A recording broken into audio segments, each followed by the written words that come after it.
Welcome friends. आज हम लोग क्लास 8 साइंस का chapter 7 conservation of plants and animals का पूरा क्वेश्चन आंसर और एक्स्ट्रा क्वेश्चंस भी देखेंगे और मैं सारे क्वेश्चंस को समझा भी दूंगा और इनमें से जो इम्पोर्टेंट क्वेश्चंस बनेगा वो भी मैं बताऊंगा वीडियो में। तो वीडियो को पूरा देखिएगा और चैनल को सब्सक्राइब कर दीजिए और वीडियो को अच्छे से देखिए ताकि आपको एग्ज़ाम्स में अच्छे मार्क्स मिल पाए। तो इसमें जो फिल इन द ब्लैंक्स है ये भी बहुत इम्पॉर्टेंट है। तो फिल इन द ब्लैंक्स को भी हम लोगों को जानना है क्योंकि इसमें इम्पॉर्टेंट पॉइंट्स है कुछ तीनों में। A place where animals are protected in their natural habitat is called wildlife sanctuary. Wildlife sanctuary किसको बोलते हैं उसका डेफिनेशन आपका इस सेंटेंस से हो गया कि ऐसा जगह जो नेचुरल होता है और जहाँ पे प्रोटेक्शन दिया जाता है एनिमल लाइफ को, प्लांट लाइफ को, सबको प्रोटेक्शन मिल पाता है। तो ऐसा जगह को जब डेवलप किया जाता है तो इसको वाइल्ड लाइफ सेंचुरी बोला जाता है। नेचुरल हैबिटेट का मतलब ही हुआ प्राकृतिक घर जीव जंतुओं के लिए। दूसरा है species found only in a particular area is known as endemic species. तो एंडेमिक स्पेसीज किसको बोलते हैं उसका डेफिनेशन ये हो गया कि एंडेमिक स्पेसीज वो होते हैं वो स्पेसीज जो कि सिर्फ कोई पर्टिकुलर एरिया में ही पाया जाता है, सारे जगह में पाया नहीं जाता है। देन है अगला migratory birds fly to far away places because of climatic changes. ये जो माइग्रेटरी बर्ड्स होते हैं जब कंडीशन उनके लायक नहीं होता है, जब बहुत ठंड हो जाता है या फिर बहुत ज़्यादा गर्म हो जाता है तो वो लोग उस जगह को छोड़ के दूसरे जगह में चले जाते हैं। क्लाइमेटिक चेंज जब होता है तब वो लोग कहीं और चले जाते हैं, फिर उसके बाद वापस लौट आते हैं। तो इनको माइग्रेटरी बर्ड्स बोलते हैं जो एक जगह से दूसरे जगह पलायन कर जाते हैं। ये क्वेश्चन बहुत इंपॉर्टेंट है। Differentiate between the following. इसमें वाइल्ड लाइफ सेंचुरी और बायोस्फीयर रिजर्व में क्या डिफरेंस है ये एक इम्पॉर्टेंट क्वेश्चन बनता है। तो वाइल्ड लाइफ सेंचुरी क्या होता है? The area reserved in a forest for the protection of wild animals. एक ऐसा रिजर्व्ड एरिया होता है फॉरेस्ट में जिसको डेवलप किया जाता है एनिमल्स का और प्लांट्स का जो लाइफ होता है उनको प्रोटेक्शन दिया जाता है वहाँ पे। तो इस जगह को वाइल्ड लाइफ सेंचुरी बोला जाता है। और बायोस्फीयर रिजर्व किसको बोलते हैं? The area meant for the protection और कंजर्वेशन ऑफ बायोडाइवर्सिटी। तो पूरा बायोडाइवर्सिटी को मतलब जितने भी जीव जंतु पौधे सब कुछ है, फ्लोरा फौना जितना भी है, जितना भी लाइफ है सबको प्रोटेक्शन जब दिया जाता है और उसको कंजर्व जब किया जाता है तो वो बायोडाइवर्सिटी कहलाता है। और एग्जाम्पल के तौर पे वाइल्ड लाइफ सेंचुरी का एग्जाम्पल हो जाएगा कॉर्बेट नेशनल पार्क जो कि उत्तराखंड में है, ये आप लोगों को याद रखना है। और बायोस्फीयर रिजर्व का एग्जाम्पल होगा नीलगिरी बायोस्फीयर रिजर्व जो कि तमिलनाडु में है, कर्नाटका केरला में है। अगला है जू और वाइल्ड लाइफ सेंचुरी में डिफरेंस क्या है? Animals are kept in artificially constructed place for public exhibition. लोगों को पब्लिक को देखने के लिए ऐसा एग्जीबिशन के लिए ऐसा मैनुअली आर्टिफिशियली बनाया जाता है वो जू होता है जिसको चिड़ियाघर भी बोलते हैं। और वाइल्ड लाइफ सेंचुरी क्या होता है? अभी हम लोग जस्ट देखे अभी जो एरिया रिजर्व होता है, area reserved in the forest for the protection of wild animals. और इसको सेकंड पॉइंट है हैबिटेट इज़ आर्टिफिशियल। आर्टिफिशियल का मतलब क्या होता है? जू जो है वो आर्टिफिशियल है, मतलब मैन मेड है, मैन के द्वारा बनाया गया है। और वाइल्ड लाइफ सेंचुरी जो है वो नेचुरल हैबिटेट है, प्राकृतिक घर है उनका। उसके बाद एक वेरी इंपॉर्टेंट ये होता है endangered species and extinct species के बीच में डिफरेंस क्या है? तो एंडेंजर्ड स्पेसीज और एक्सटिंक्ट स्पेसीज। एक्सटिंक्ट स्पेसीज उन्हें कहा जाता है जो इस दुनिया में अब नहीं रहे, जो लुप्त हो चुके हैं, जो गायब हो चुके हैं, जैसे डोडो, जैसे डायनासोर्स, वो सब अब इस दुनिया में नहीं रहे, नो लॉन्गर एग्जिस्ट। तो एक्सटिंक्ट उन्हें कहते हैं। और इंडेंजर्ड उनको कहते हैं जो अब गायब होने वाले हैं, which are at the verge of extinction, कि अब वो एक्सटिंक्ट होने के कगार पे है, तो वैसे को इंडेंजर्ड बोला जाता है। जिसका एग्जाम्पल है ब्लू व्हेल, टाइगर, लियोपार्ड। इन लोगों का जो संख्या है, नंबर है, वो धीरे धीरे कम होता जा रहा है, इसलिए ये इंडेंजर्ड के कैटेगरी में है। और जो एकदम ही ख़त्म हो चुका है उसको एक्सटिंक्ट बोलते हैं। तो ये वेरी इंपॉर्टेंट है, इसमें एमसीक्यू भी बनता है, वन लाइनर भी बनता है इससे क्वेश्चन, और डिफरेंस बिटवीन भी पूछा जा सकता है, और एग्जाम्पल भी पूछा जाता है कि name a extinct animal, name a animal which is extinct. तो आप डोडो बोल सकते हैं या फिर आप डायनासोर भी आंसर कर सकते हैं, और इंडेंजर्ड को भी आपको याद रखना है। अगला है difference between flora and fauna. Flora जो होता है वो प्लांट्स को बोलते हैं, ठीक है, the plants which are found in a particular area, plants को फ्लोरा बोलते हैं और एनिमल्स को फौना बोलते हैं। अगला क्वेश्चन है जो कि वेरी इंपॉर्टेंट है, discuss the effects of deforestation on the following. Deforestation का क्या असर होगा इन लोगों पे, वाइल्ड एनिमल्स पे। पहला, वाइल्ड एनिमल्स पे क्या असर होगा, तो वाइल्ड एनिमल्स जो है, डिफॉरेस्टेशन का मतलब को तो आपको पता ही होगा कि पेड़ का कटाई, लगातार कटाई, जंगलों का कटाई, फॉरेस्ट का कटाई, पूरा फॉरेस्ट को कट कर देंगे तो उसे डिफॉरेस्टेशन कहेंगे। तो trees are the habitat of many wild animals, they also depend on trees for their food. Deforestation destroy their natural habitat. Deforestation होने से वाइल्ड एनिमल्स को बहुत नुकसान होता है, क्योंकि पेड़ पौधों से ही उनको खाने पीने का भी चीज़ मिलता है, और बहुत सारे पेड़ जो होता है वाइल्ड एनिमल्स का घर भी होता है, तो उनका नेचुरल हैबिटेट भी छिन जाता है जब डिफॉरेस्टेशन हो जाता है। तो डिफॉरेस्टेशन होने से ये नुकसान है। फिर डिफॉरेस्टेशन होने से एनवायरनमेंट पे क्या असर पड़ता है। Deforestation results in decreasing the oxygen and increasing the carbon dioxide in the atmosphere which increases the temperature and gives rise to global warming. जैसे ही डिफॉरेस्टेशन होता है, पेड़ पौधे काटे जाते हैं, तो उससे क्या होता है कि कार्बन डाइऑक्साइड जो है वो एटमॉस्फेयर में बढ़ जाता है, क्योंकि कार्बन डाइऑक्साइड को तो पेड़ पौधे ही लेते हैं, इनहेल करते हैं और ऑक्सीजन को छोड़ते हैं। तो जब पेड़ पौधा ही कट गया है तो फिर कार्बन डाइऑक्साइड को कौन लेगा, तो कार्बन डाइऑक्साइड बढ़ जाता है। कार्बन डाइऑक्साइड बढ़ जाने से टेम्परेचर बढ़ जाता है, और जिसके वजह से ग्लोबल वार्मिंग हो जाता है, चारों तरफ गर्म हो जाता है। फिर उसके बाद इससे पॉल्यूशन बढ़ जाता है। फिर ग्राउंड लेवल वाटर जो है, ज़मीन के अंदर पानी, वो नीचे चला जाता है। फिर इससे सॉइल इरोजन हो जाता है, ठीक है, सॉइल का फर्टिलिटी कम हो जाता है, and so increases the chances of natural calamities, और इसलिए नेचुरल कैलामिटीज़ होने का चांसेस भी बढ़ जाता है। नेचुरल कैलामिटीज़ मतलब फ्लड हो गया, जो नेचुरल तरीके से जो आपदा होता है, फ्लड हो गया, फिर ड्रॉट हो गया, सूखा पड़ जाना हो गया, ये सब प्रॉब्लम होने लगता है डिफॉरेस्टेशन की वजह से। उसके बाद विलेज लाइफ पे क्या असर पड़ता है। विलेज लाइफ टोटली हम लोगों को पता है, रूरल लाइफ जो है वो पेड़ पौधे पे डिपेंड होता है। Because of deforestation there is less rainfall, decrease in the soil fertility takes place which affect the village life. और रेनफॉल कम हो जाता है डिफॉरेस्टेशन होने से, उससे सॉइल का फर्टिलिटी कम हो जाता है, फिर विलेज लाइफ इससे बहुत प्रभावित होता है।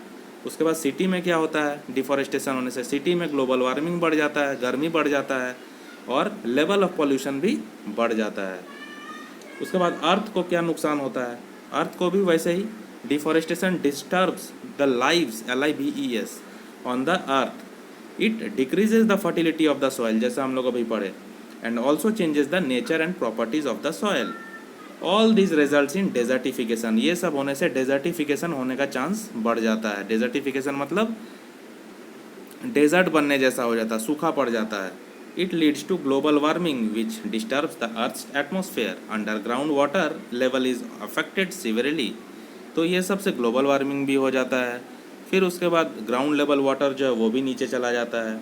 उसके बाद नेक्स्ट जनरेशन, जो आने वाले जनरेशन है, उनको क्या नुकसान होता है, उनको नुकसान होता है soil erosion, global warming, desertification, drought, greenhouse effect, floods and many other problems are caused only because of deforestation. तो डिफॉरेस्टेशन होने से इतने सारे प्रॉब्लम फेस करने पड़ेंगे हमारे नेक्स्ट जनरेशन्स को, हमारे नेक्स्ट जनरेशन जो आने वाले हैं उनको। एक ही पॉइंट बार बार रिपीट हो रहा है, आप लोग इसको अच्छे से पढ़ेंगे तो सारे क्वेश्चंस का आंसर कर पाएंगे जो भी डिफॉरेस्टेशन से रिलेटेड होगा। फिर climatic condition will be adversely affected, climatic condition भी चेंज हो जाएगा।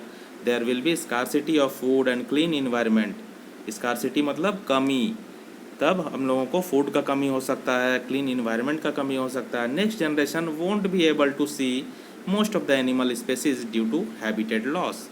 तो डिफॉरेस्टेशन से जो पेड़ पौधे ख़त्म हो जाएंगे तो वो नेचुरल हैबिटेट हुआ करता था एनिमल्स का या फिर बर्ड्स का, तो वो हमारे नेक्स्ट जनरेशन जो वो देख ही नहीं पाएंगे, ये सब तो ख़त्म हो जाएगा।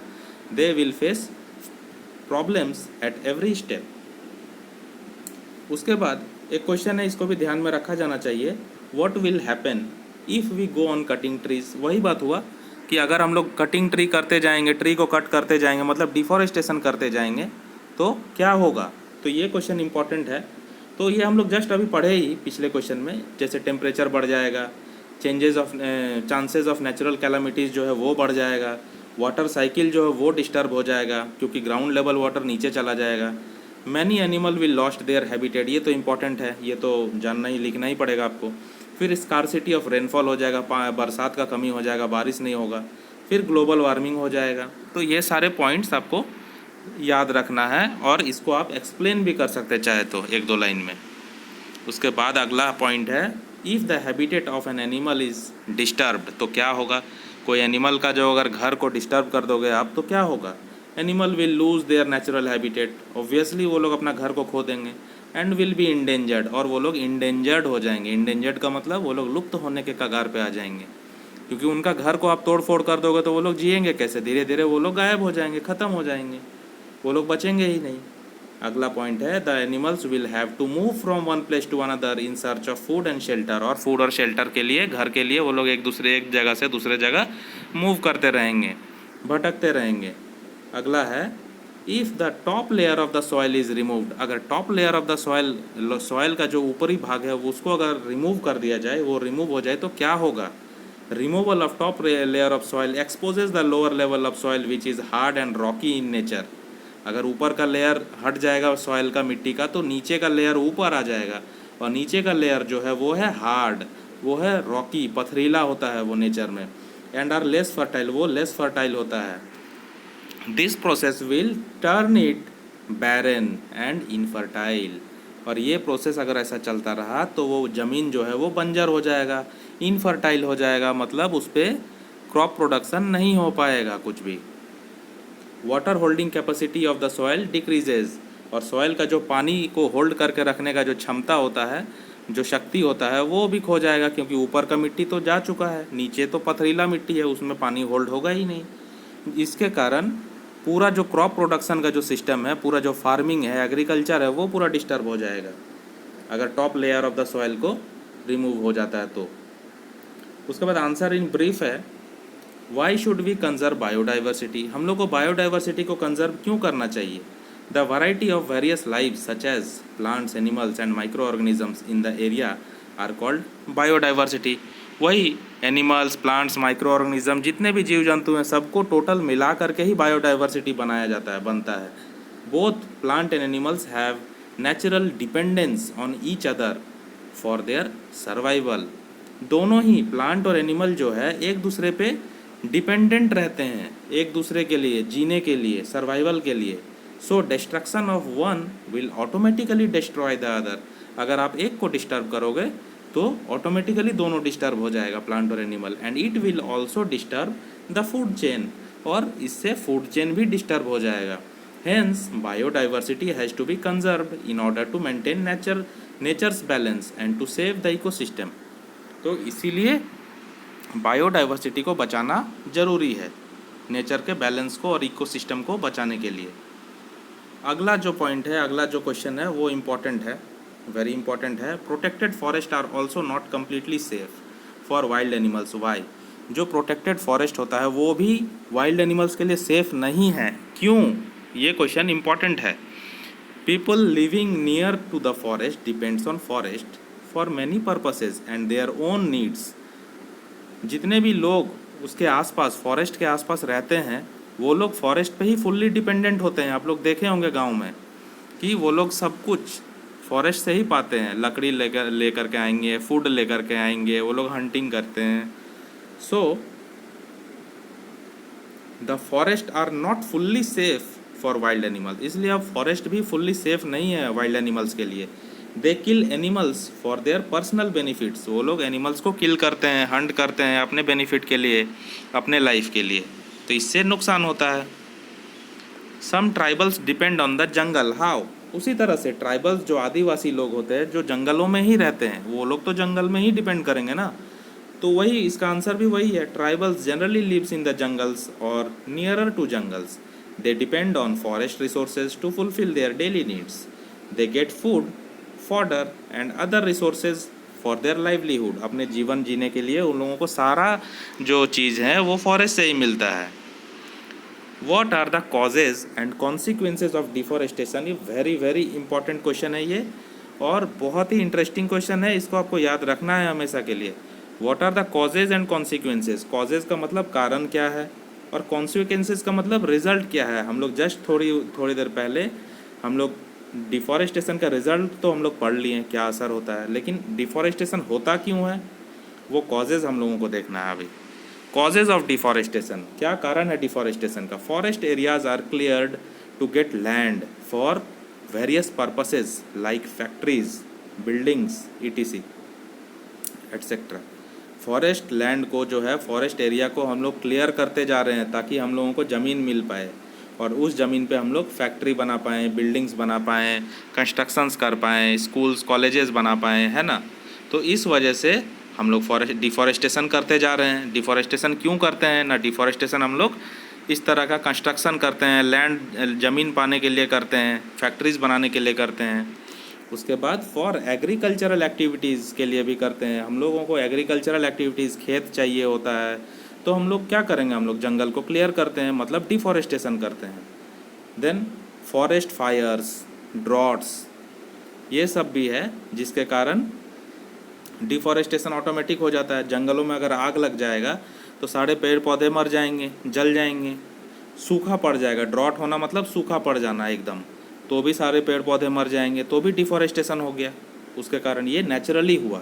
अगर क्वेश्चन अगर ऐसा भी आता है कि नेचुरल रीज़न क्या है डिफॉरेस्टेशन का, तो आप ये आंसर करेंगे, ठीक है, कि फॉरेस्ट फायर, ड्रॉट्स, ये सब नेचुरल रीज़न है, ये सब इंसान नहीं करते हैं, ये सब प्राकृतिक तौर पे हो जाता है।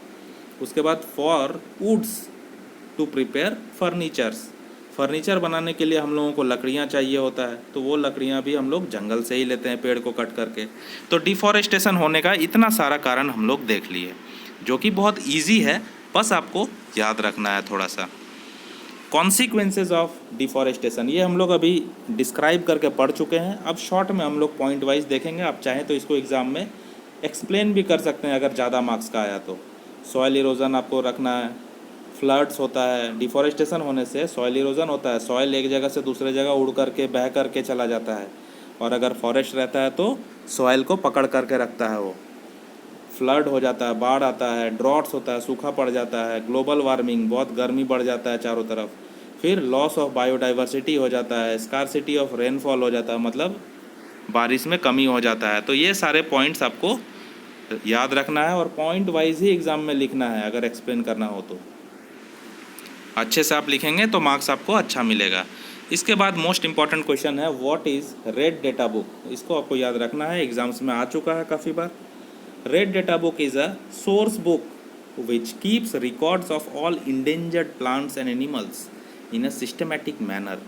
ये रेड डेटा बुक एक रिकॉर्ड का बुक है, एक रिकॉर्ड है जहाँ पे सारे रिकॉर्ड किया जाता है, सारा जो इन्फॉर्मेशन है कि कौन सा प्लांट और एनिमल जो है इंडेंजर्ड हो गया है, जो लुप्त होने के कगार पे आ गया है, उनको रिकॉर्ड करके रखा जाता है। उनको वो जो रजिस्टर है, रेड डेटा बुक जो है, ये बुक जो है इसमें लिखा जाता है कि कौन सा प्लांट और कौन सा एनिमल जो है अब इंडेंजर्ड हो गया है, मतलब अब उन लोगों को बचाने का ज़रूरत है, इसीलिए उसको सिस्टमेटिक मैनर में उसको लिखा जाता है उस बुक में।